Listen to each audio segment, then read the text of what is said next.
Hi guys, it's Karen with Love Your Land. It's a Friday update, and I have a few things I want to tell you, and I can't even at this moment decide which one I want to go with first. So I think I'm going to go with like the most boring one first. Okay, so it's that time of year. People are starting to message me and ask me or tell me, you know, I want to plant this, this, and this, and this, and this. I'm all set up. I'm ready to go. I have all my seeds. I'm so excited. I just got my seed order, whatever. But the big question is, what do I start inside now, and what do I direct sow outside, and when do I do it? So I have talked about this before, but the thing is not everybody sees every video and every post. So I'm going to talk about it again because it's relevant and timely right now. So before, when I've talked about it, I've told you that I've identified sort of three categories of types of seeds and what you would do with them, or three different scenarios. The first one is tomatoes and peppers. These definitely need to be started inside well in advance of your plant out date. People have different opinions about when and all of that and how to do it. For me personally, and I've had fantastic results, I give my tomatoes and my peppers even longer actually, a good 16 weeks inside. And I know a lot of you are going to be like, 16 weeks, but it says 8 to 12. It doesn't work for me. Here in my climate, with my super short growing season and my insane weather in the summer, I can't. I have to have totally well-established tomato plants in particular that have been pruned multiple times, that are sturdy and strong and have a fantastic root system. That's what I have to do here. Same with peppers. Peppers just happen to take a long time. So I start those like, these got started in December 15th. These were started the end of January. Definitely these need to be started inside well in advance of your plant out date. Then there's a category in the middle that are things like root vegetables that you really don't want to start inside at all because they don't like to be transplanted. Some of those root vegetables can be transplanted, but they really don't like it. Carrots, for example, aren't going to make it if you try and transplant them. It's not going to happen. So, I mean, you might have a miracle, but as a general rule, if you want to, you know, solid results for the bulk of your plants, don't start carrots and things like that inside. Just wait and direct sow them outside when the time comes for your zone. And you'll have to look that up because I don't know where you live. The other category, the last category, is a big, huge category with a whole bunch of different kinds of things in it.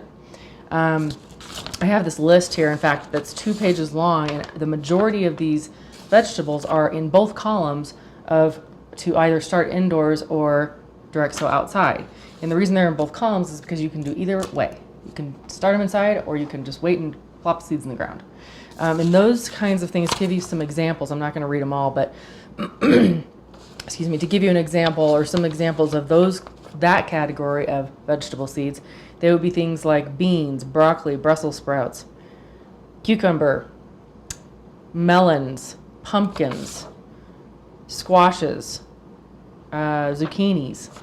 Okay, so that whole big realm of things, you can start them inside or you can direct sow them. The advantage to starting them inside is this. First of all, they're going to germinate a lot faster. They're not going to just sit in the ground and potentially rot because the soil has to warm up to a certain degree in order for those seeds to germinate, right? So if you start them outside, they're probably going to come up for you, but there is a chance that they'll rot if you put them out too soon, or it gets really, really wet, or you have a big snowstorm and then all it's just, you know. The other thing is birds. Birds love seeds. Newsflash. If you start them inside, the birds are not going to eat your seeds unless you leave the doors open and birds get in. But that probably won't happen. So, and then the other thing is you're going to have these little starts, you know, these little plants that you can then put right out there and get going right away as soon as your zone allows for you to do that. And again, you have to look that up. So, yeah. And so as far as when to start this whole big third category of all kinds of weird different things, these do not need 16 weeks inside. You would have, I mean, pumpkins, melons, cucumbers, they'd be vining everywhere. You'd be a jungle in here. So these things only need like maybe a month. You know, start them a month advance of whenever your plant out date is, and they will be plenty big. They don't need to be big, huge, mature tomato plant size. They only need to be like this big. A couple sets of true leaves and you're good. So that's that. The other thing is, this is probably the most important thing right here. I'm going to talk about this. When I did the transplanting pepper I don't know how to put this. When I did the transplanting peppers video, I pruned I didn't really prune them, but I snipped the growth tip off of the peppers because it was an appropriate time to do so.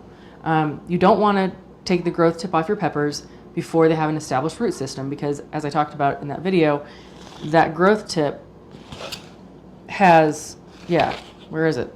Well, right here. It was right here. It contains that hormone called auxin, and that suppresses lateral growth. So when you remove it, then it allows for lateral growth, and that's great. That's what you want. Auxin also stimulates root growth. So it's kind of a double-edged sword with the growth tip. So you just need to make sure that your plants have an established root system before you remove the growth tip. Once they do, you can snip that off and watch them flourish. As a matter of fact, I'm going to bring these up to you because this one you'll be able to see when I bring it to you. This is the one of the banana peppers where I didn't take the growth tip off because they didn't really have one. It already forked. So this has not been pruned or growth tip removed, whatever you want to call it. This one has. This was a jalapeno, and that's the one I took the growth tip off on camera. So let me bring these over to you and show you the difference. Now, first of all, I'll show you the plants are both super healthy, super happy. They're about the same size, so that isn't really a difference. But let me bring this over to you. Okay, this is the jalapeno that I did prune, and you can see, where is it? Oh God, can you imagine if I dropped this? I pruned it right there, okay? Now look see that? That's lateral growth. So is that. So is that. So is that. And so forth. Also, do you remember this was the stem I decided not to snip off? It's now as big as the main stem.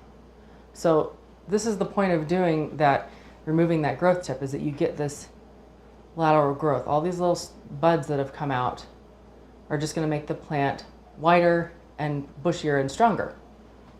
This is a banana pepper. I did not prune it, so it's doing fantastic. Come on there, focus, there we go. It's doing fantastic, but there is no additional lateral growth. It doesn't seem to be a problem with this issue at this point anyway, but still, eventually this plant would be better off down the road if it had some lateral growth going on. Okay, so I just want to show you the difference. See, there's no pruning, nothing's been pruned out of there, and that's why I don't have the lateral growth here. All right, close-ups are hard. Okay, last thing, and this is the most important thing out of this whole video. So, talking about snipping off the growth tip when I did the peppers, didn't even think to talk about it with the tomatoes because I knew in my head what I was doing, but sometimes I forget that you don't know exactly what I'm thinking. So, I don't even know what I'm thinking half the time. Okay, so let me just say, these are the Cherokee purples that I transplanted in yesterday's video, yesterday the 24th, 3rd, Wednesday, whenever that was. And then this, so now I'm going to have to tell you, this is actually Thursday. This is the, but you won't see this till tomorrow.